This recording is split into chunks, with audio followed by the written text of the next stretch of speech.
प्रभु यीशु मसीह का धन्यवाद हो।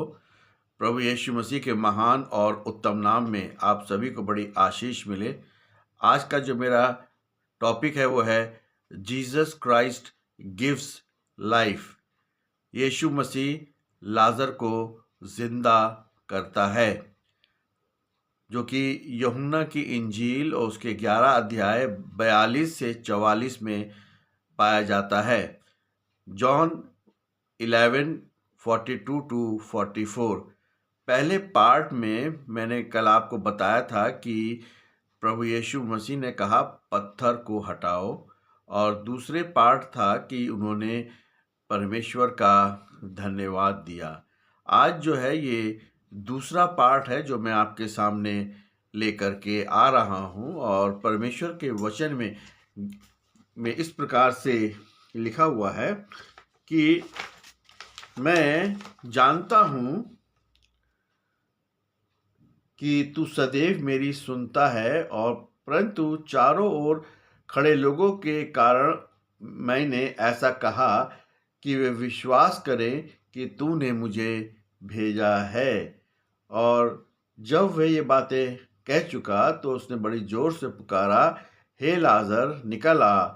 जो मर गया था वो कफन से हाथ पैर बंधा हुआ निकल आया, और उसका मुंह कपड़े से लिपटा हुआ था।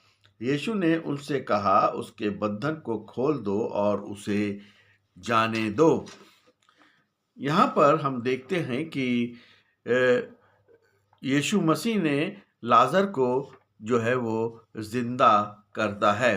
और उस समय शवों को लंबी पट्टियों से लपेटा जाता था, हाथ और पैर अलग अलग बांधे जाते थे, और चेहरे पर जो है सुदारियम या रुमाल बांधा जाता था।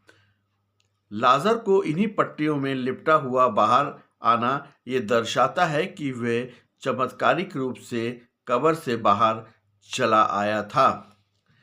यीशु मसीह ने ऊंचे शब्द में पुकारा, क्योंकि यह कोई जादू टोना या गुप्त क्रिया नहीं है, परंतु परमेश्वर की सामर्थ को दर्शाता है।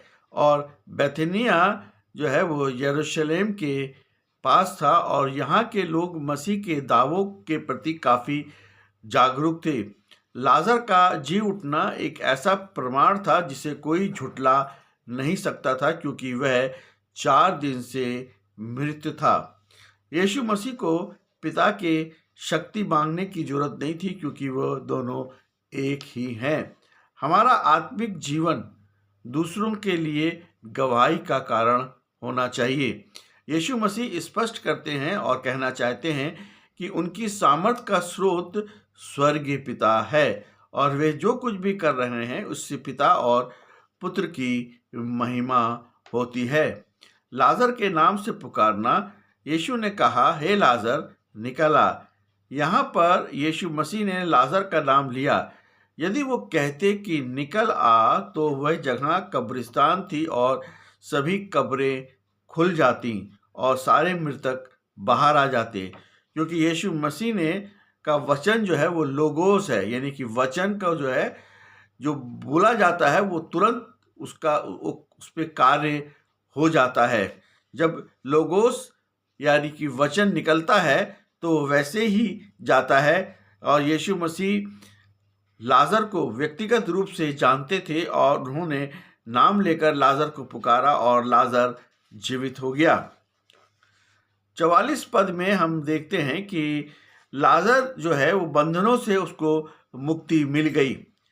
लाजर जो है जीवित हो गया, और लेकिन वे अभी भी कफन में बंधा हुआ था। यीशु मसीह ने लोगों से कहा, इसे खोल दो।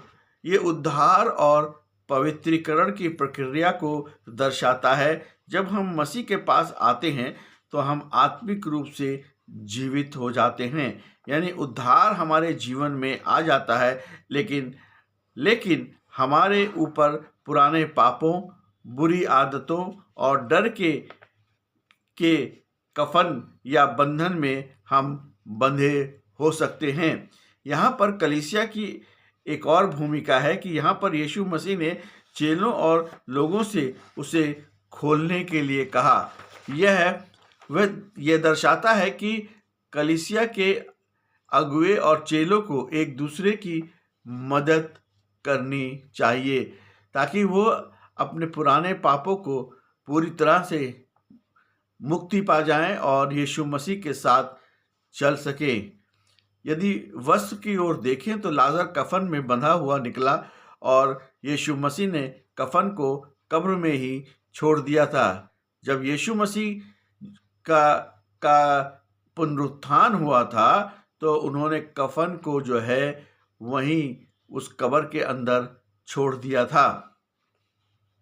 लाजर को दूसरों ने मदद किया और उसके कफन को खोला, परंतु यीशु मसीह स्वयं अपनी सामर्थ से जीवित हुए। लाजर भविष्य में फिर मर गया क्योंकि लाजर का पुनरुत्थान नहीं हुआ था। पुनरुत्थान का अर्थ है कि एक बार मरना और फिर जो है जीवित होना और उसके बाद कभी ना मरना, ना मृत्यु का मुंह देखना। यीशु मसीह ने मृत्यु पर विजय पाई। एक बार वो जो है मृत्यु के बाद जब वो जी उठे तो आज तक वो जीवित हैं। मसीह को पुकारना और मसीह के साथ चलना बहुत बड़ी बात है।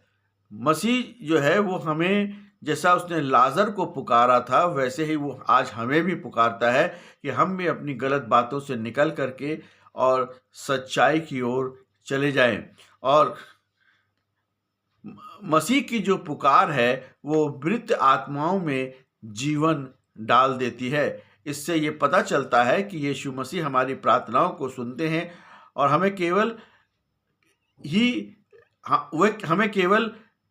जीवन ही नहीं देते हैं बल्कि हमारे बंधनों से हमें आज़ाद करते हैं। हमारे सारे बंधन जब हम यीशु मसीह में होते हैं तो वो हमें आज़ाद करते हैं। नया जीवन, नई चीज़ें, नए वस्त्र, हर बात चीज़ें नई यीशु मसीह हमें कर देते हैं। इसीलिए प्रभु यीशु मसीह पर विश्वास करना, अपने पापों को मान लेना और अपने पापों का पश्चाताप करना और यीशु मसीह को उद्धारकर्ता के रूप में ग्रहण करना, ये बहुत ही जरूरी है।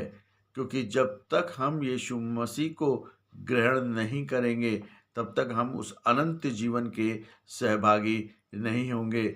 आज मेरे प्रिय मित्रों, जो इस वचन को सुन रहे हैं वो इस बात को आज जाने पहचाने कि हमें जो है पूरी तौर पर यीशु मसीह को उद्धारकर्ता के रूप में ग्रहण करना है। और सिर्फ उसके बाद कि वहीं पे जीवन समाप्त नहीं होता है, उसके बाद हमें प्रार्थना के जीवन में, वचन के जीवन में, वचन को मनन करने के जीवन में और पवित्र आत्मा की सामर्थ्य में चलने के लिए हमें तैयारी करनी पड़ती है ताकि हम उस अनंत जीवन में प्रवेश करेंगे जो प्रभु यीशु मसीह ने हमारे लिए और आपके लिए तैयार किया है। प्रभु यीशु मसीह आप सभी को बड़ी आशीष दे। आमीन।